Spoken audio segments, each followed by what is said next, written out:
All right, so learning guitar solos for a song faster. First, you need to learn the chord progression, the key of the song and the chord progression of the song, especially the part where you're gonna play the solo over. I decided to use "Wonderful Tonight" by Eric Clapton for this example. Very easy to recognize. It's in the key of G in this example. The chord progression is G major, D over F sharp, C major, and then D major. Okay, so it sounds like this.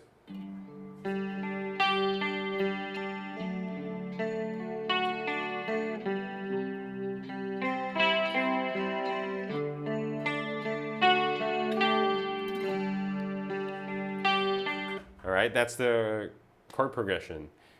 Very important to learn that first because, of course, you're playing a solo over those chords, and it's very useful to be aware. It's aware where you're at the moment in music. Okay, so and then of course, look for tablatures for the song. Nowadays, we have Google, we have Ultimate Guitar, we have YouTube, and back in the day, we have this cassette that you play and rewind, play and rewind.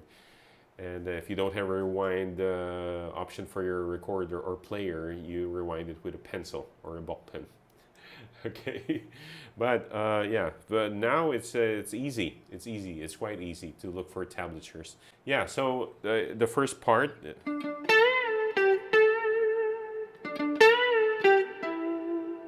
that one, and then.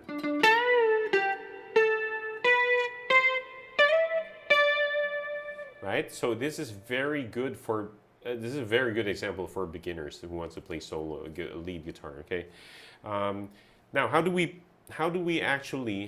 really learn that part, okay, or learn anything in terms of music? If the part or the solo is long and it overwhelms you as a beginner, you can divide it into smaller chunks. So let's say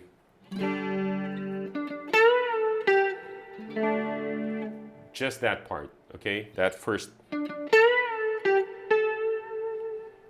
All right, work on that and play it over your looper. If you have a looper, good for you. This is what it sounds like.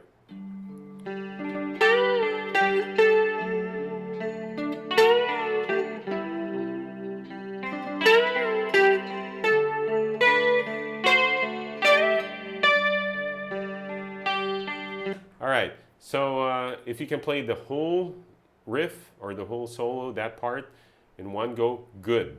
If not, as a beginner, like most of us, you can just divide it into parts again. Like I said, play this first part. Just that part, all right? And then do it again until you feel really comfortable. It goes into your muscle memory.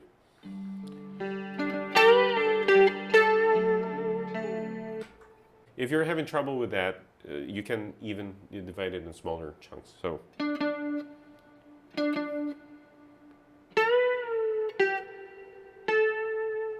Even smaller. I don't think, maybe you'll have trouble with that, but that's not too often. But if you have, don't worry, it's just that one.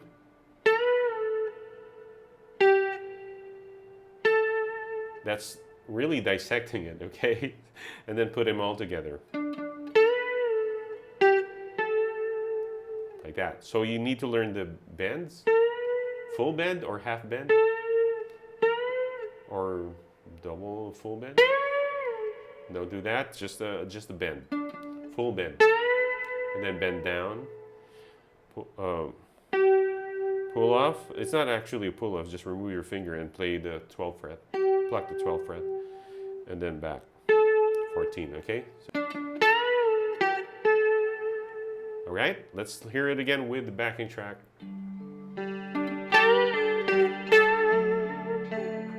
That's it, okay? And then next part. Then work on that alone.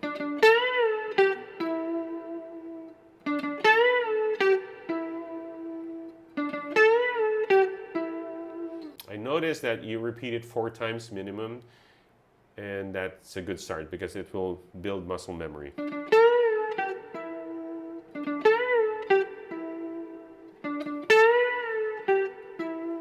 Right? So slow down, speed up, slow down, speed up.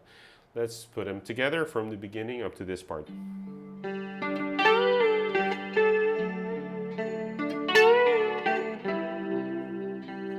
That's it. Okay, and then work that part, those parts.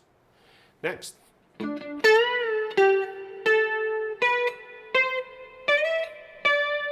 If that's too long for you, this is you divide it into two parts.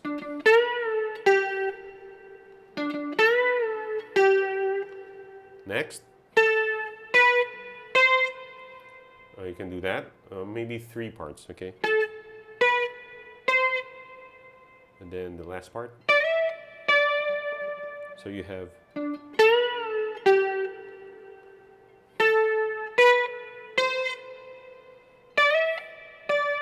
And then put them all together.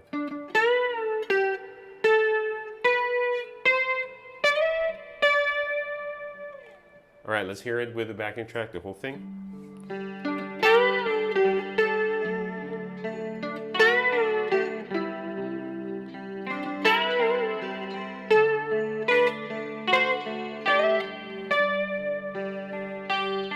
All right, those are the basic main theme melodies. And then there are other ornaments or what do you call this, style on the bends. So you might hear this.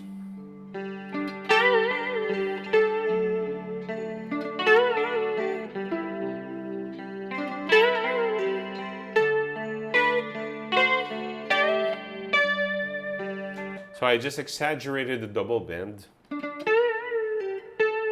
There is, he does that, okay? Eric Clapton does that sometimes.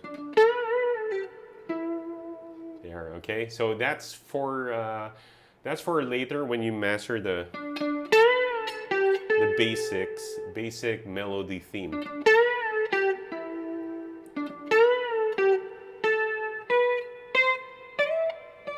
Like that. And then you add the double bends. When you master that, when you're really comfortable, that's when you add.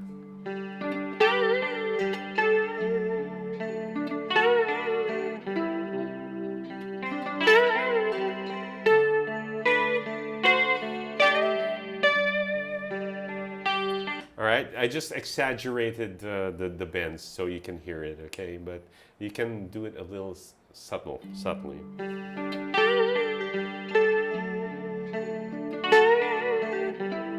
Like that, okay?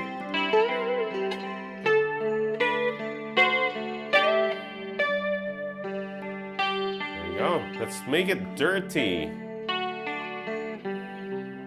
The tone, the dirty tone.